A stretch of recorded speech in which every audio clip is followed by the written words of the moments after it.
Midweek Murders contains graphic and explicit content. Listener discretion is advised. Ooh, Crystal is flanking. I've opted for Glenmorangie single malt.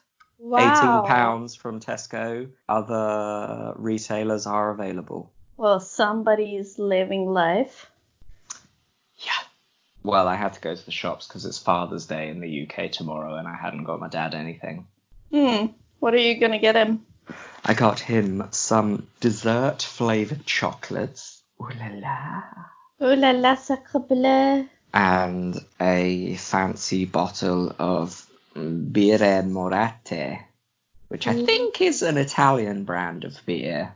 No, I'm not sure. These continental Europeans, it's post-Brexit. I don't care about them. That would have been a good opening of the episode. Well, people are going to kill us for that. No, they aren't. Because nobody listens.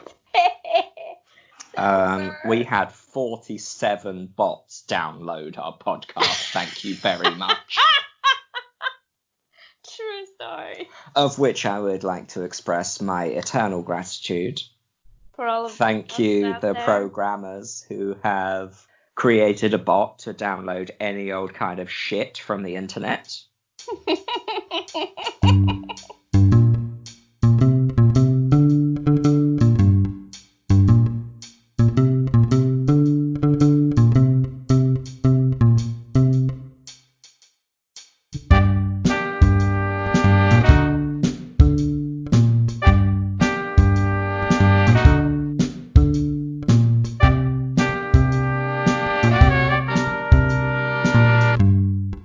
Oh, sì, claro. Molto bene. Oh, Bodil broke into... Sorry, tell me about Udo. It was very funny. She broke into the bedroom very decisively. I heard that. You can't come here and just scream at me. What is the point? Oh God, now she can't get out. Bodil? Oh my God. Kom daar, Bodil. Kom daar. She answered you, but not me. Bodil, you want to get out? I walked into the radiator on my way back. Smooth. Smooth as caramel. Ooh, smooth as that whiskey you bought from Tesco for £18. Wow, It's actually pretty nice. Will you tell Boodle to shut up? She's introducing a lot of background noise.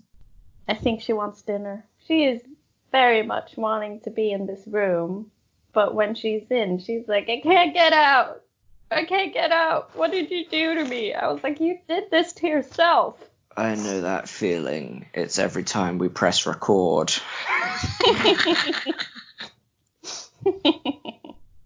Am I holding you hostage? Okay, should we start? I've been waiting for you to start for 15 minutes. Oh, God. Play the jingle. It worked last time.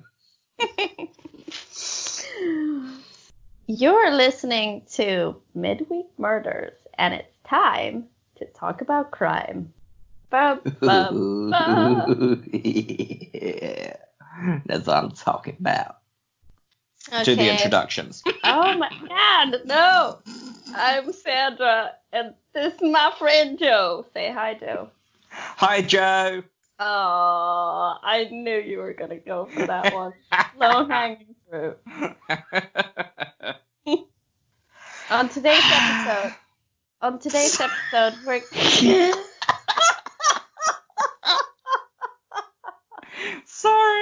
Sorry, you're doing great. wiki Wikipedia.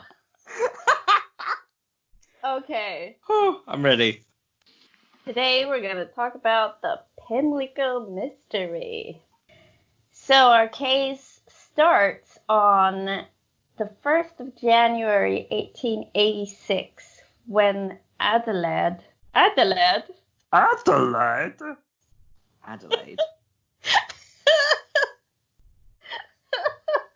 You know, like the place. I actually practiced her name like by myself on the toilet when I was pooping a lot of times before we had this call. And I still can't say it. Adelaide. You should probably cut the pooping part out. Adelaide. Yeah. Okay. I'm gonna like the place in America. Is that a place in America? Yeah, it is. The case we're going to talk about today is the Pimlico Mystery, and it started the 1st of January 1886 when Adelaide called her landlord to say, "Come down, I think Mr. Bartlett is dead." And Mr. Bartlett was Thomas Edwin Bartlett, her husband. That's the one. She married Thomas Edwin Bartlett when she was 19 and he was 29. Still younger than I am right now. Oh, yeah. And Thomas Edwin Bartlett had been diagnosed with subacute gastritis a couple of weeks before he was poisoned, I think. What is subacute gastritis? Do you know? So, gastritis is the inflammation of the gastric system. So it's like your abdominals and your stomach and places like that. And inflammation, is that like IBS or is it? It could be, yeah. So it's a general medical term to encompass an entire range of inflammatory diseases. So it could be IBS, it could be inflammatory bowel disease. I'm pretty sure that's what IBS is. Yeah, I was just going to say. Irritable bowel syndrome, I think it stands for. So they married kind of 10 years before in 1875. Their friend or spiritual guide or spiritual counsel and 5-time winner of Witch Weekly's Most Charming Smile Award, Reverend George Dyson, had bought the chloroform at 4 different stores in such a small capacity that he didn't have to sign his name and the product that he bought, because he had bought the same amount of chloroform at one store. Wait, shit. I should have said where I got my... Well, I can say it now. I got my research from Murderpedia.org. Whereas I got my information from Wikipedia and a PubMed article published by Dushan Jayawira et al. There was probably about 7 different authors. And the BMJ, which was authored by an M. Farrell. Oh, you did so much more research than I did. Yeah, Surprise, like surprise. three times as many sources. Yeah. So I think it's important to mention that Thomas Edwin Bartlett had a history of conditions that he was being treated for. So he had several teeth removed. He had his teeth filed down into stumps. And it was well documented by Adelaide that their relationship was non-sexual because of his foul aroma. Oh, did she actually say that? I'm not sure if those are her exact words, but I think it was mentioned in her trial that they didn't regularly consummate their marriage because she was off-put by the smell from his mouth. Well, one thing's for sure, he was not a 5-time Witch Weekly Most Charming Smile Award winner. He's no Gilderoy Lockhart, let's put it that way. To be honest, I never fancied Gilderoy Lockhart. Did you? No, but I am susceptible to a nice set of teeth. Well, Adelaide probably was as well. Yeah, and that's why they never boned. But they did, though. I read that she did have a baby, fathered by Thomas, that was stillborn, I think. Wait. Yes, it was delivered, unfortunately deceased. And Thomas Bartlett was very reluctant to have any kind of medical help in that delivery, whether that's any significance to his character or the case at all remains to be determined. I did read that he had said during the delivery that he didn't want a doctor's help because he didn't want another man interfering with her, which is curious because she said that she was encouraged to have a relationship with George Dyson, the minister.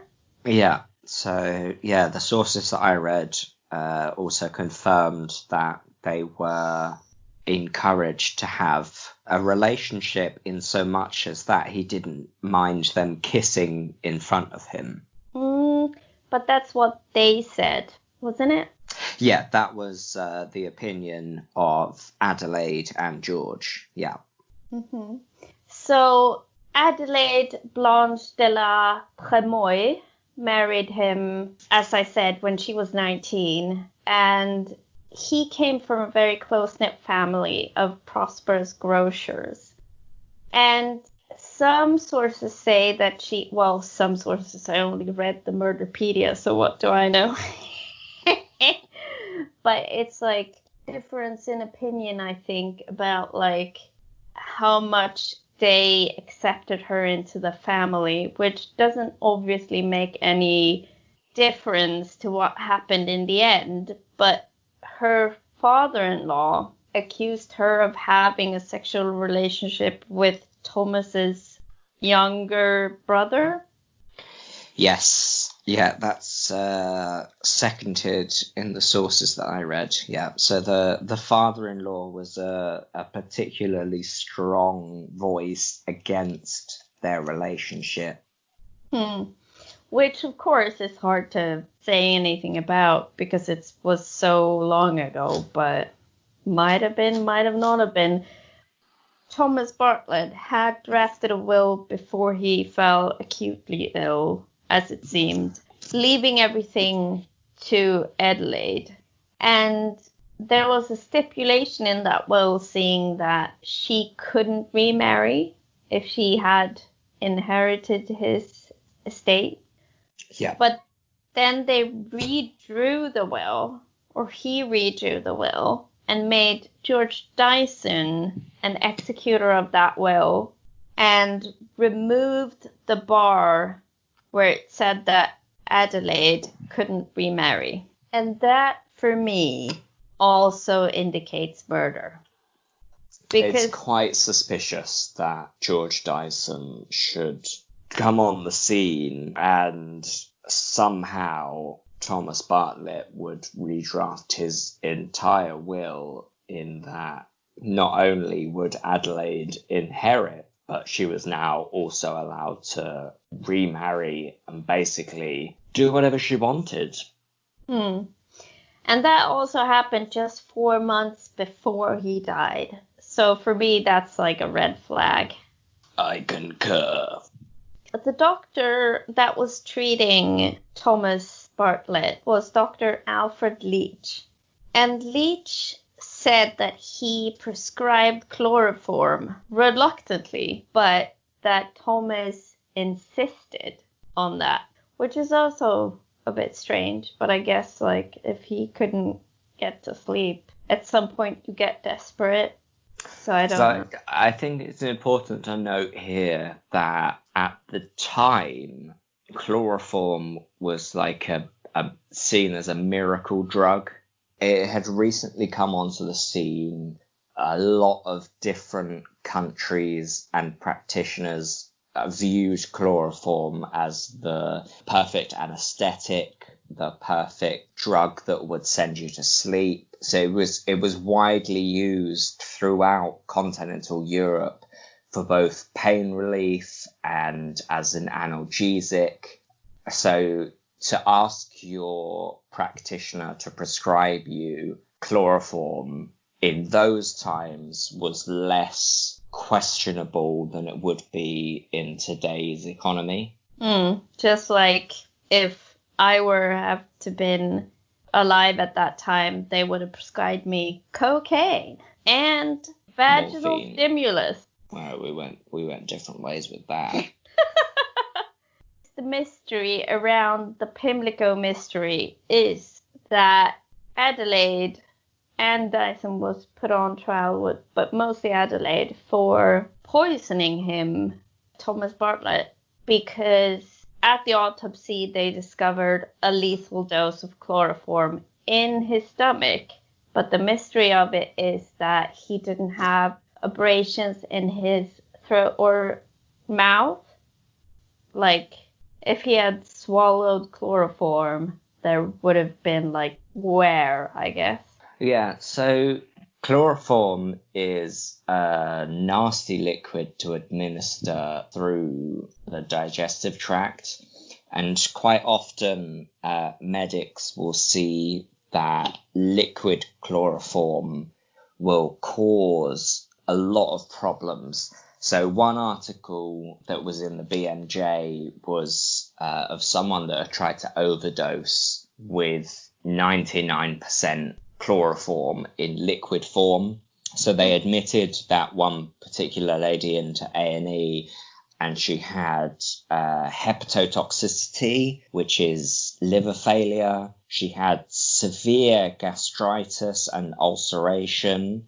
She had severe enterocolitis, which is inflammatory of the digestive tract and the colon. She had erosive esophagitis, and she also had dermal secretions of the chloroform. So the question of the Pimlico murders is how Adelaide managed to administer a lethal dose of liquid chloroform, which was confirmed in the autopsy, but yet how Thomas Bartlett had no signs of the corrosion or the burning and the erosion of his esophagus or his intestinal tract from that chloroform. But what I wonder is, like, how much do you digest chloroform? Chloroform in itself is a well-absorbed metabolite. It's quickly metabolized and eliminated within the body. Okay, so it couldn't have been like a poisoning throughout a couple of months, because then Okay. No, definitely not. So a couple of studies that are quoted in Wikipedia have got a half-life of chloroform at 6.5 hours. So that means that if you had a 10 milliliter dose, within 6.5 hours, that would have been metabolized down to a 5 milliliter dose. Mm-hmm. So it's really quickly absorbed. And also, it's interesting to note that in the autopsy, they only found 6 to 8 drops of pure chloroform in the stomach. But they did also find ulceration in the colon, which would suggest that it was administered orally and absorbed in the time frame between when it was administered and when it was reported by Adelaide, which was supposedly a 3-hour difference. Oh, only a 3-hour difference? Yeah. I thought he went to bed and then in the morning she called the landlord. Sources vary, but from what I've read, it was around 3 to 4 hours later that she reported to her landlord that her husband was dead. Okay, all right. when I first read about this case, I thought that, well, if you needed to administer a poison, well, needed is obviously she didn't need to, but and there were no signs of it in the mouth or the throat, I thought maybe she injected it in something that he would swallow whole without chewing. But then I also realized there's not many food things that you would swallow whole without chewing. And that raises the interesting point as to how significant Thomas's dental treatment was. And he was regularly seeing dentists and doctors regarding that. And at the time, chloroform was given as an analgesic, as a pain relief. So it's quite possible that in a combination of his remedial chloroform use as analgesic, that the coroners, whilst performing an autopsy, wouldn't be able to pick up the same kind of corrosion from chloroform overdose that they would have done from a patient that hadn't administered chloroform orally. Okay. So there might have been damage to his mouth. They found chloroform in its pure liquid form in his stomach. So you would have expected gastrointestinal damage. But if he was already administering chloroform orally to inhale to help him sleep, and we know that he was given it to rub into his gums, it's possible that the damage that would have been caused by either inhalation or him rubbing it into his gums could have masked the damage that would have been seen through a toxic dose of chloroform being administered to him. So you're saying is that with the technical know-how that they had at the time, they wouldn't have been able to prove that because of his already damaged mouth? Well, there's a couple of theories as to how he died, and I think the one that lends the most reliability sort of coincides with what Adelaide told the prosecution. So she told them that she had been using chloroform to help Thomas get to sleep. So she'd been dabbing it onto a napkin and letting him inhale it. Mm-hmm. And she followed that up. Once she'd realised that she had administered a lethal dose, she offered him brandy, which obviously has the burning and fiery taste that is associated with chloroform. So if you ingest chloroform, it's obviously going to burn your esophagus. It's quite a similar sensation to drinking neat spirits. So Adelaide could quite easily have disguised drinking brandy as a correlation between administering chloroform to him. So what you're saying is that it's not a mystery. She just put the chloroform in the brand. There's no way to prove it. But in combination between the PubMed and the BMJ article that I read, the sequence of events was that she used a chloroform rag to help him get to sleep, to aid with his dental problems. She then offered him brandy, which, as aforementioned, has the burning and fiery taste.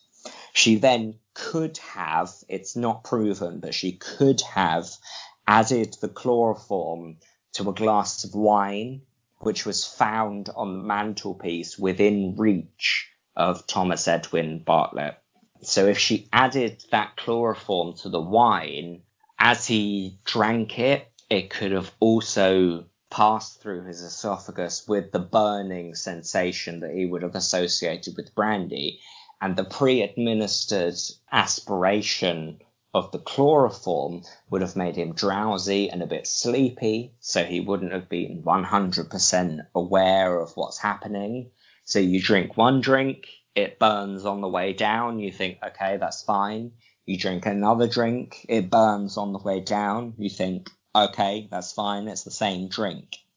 You combine that with the bad condition of his mouth, and also it's well documented that she said when she found him unconscious, she poured brandy down his mouth to try and rouse him, which could also be seen as an attempt to mask the smell of chloroform, which is particularly sweet.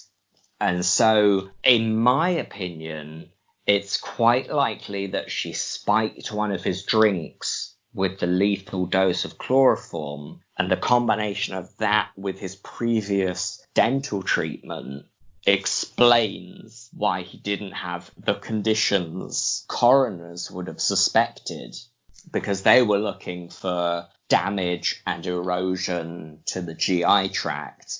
But if he was already self-administering chloroform as an analgesic, you would expect some level of that GI damage to have been in place already. So more or less, it is definitely possible that she poisoned him with a drink and then poured more drink, or he swallowed more liquids, and the traces in the esophagus and the mouth that should have been there wasn't there because he had swallowed other liquids after. So I think the dilution effect of the wine would have eased the conditions of the corrosion and the damage to the GI tract. So more or less, the Pimlico Mystery isn't actually a mystery anymore. Well, it's hypothetical. I wouldn't like to criticize the coroners at the time. The coroners were Crown prosecution coroners. Hold for applause.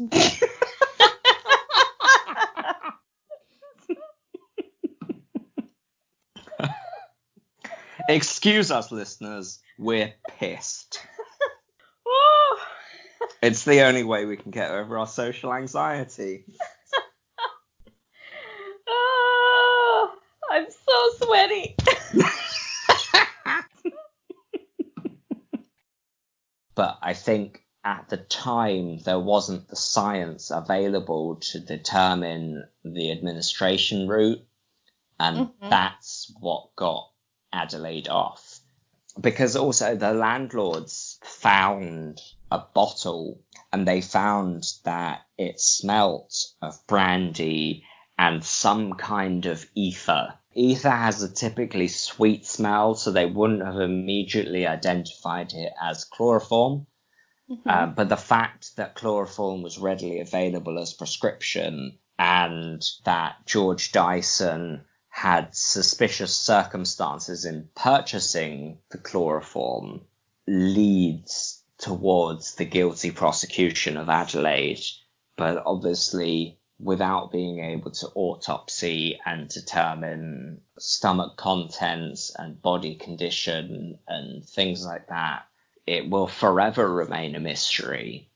But also, like, looking back on it now, Reverend Dyson said that, I didn't realize how suspicious this was until after I did it, like buying the bottles of small amounts of chloroform from 4 different shops and stuff like that. And I'm like, it smells like ether to me. No, I mean, like, it smells like premeditated murder to me.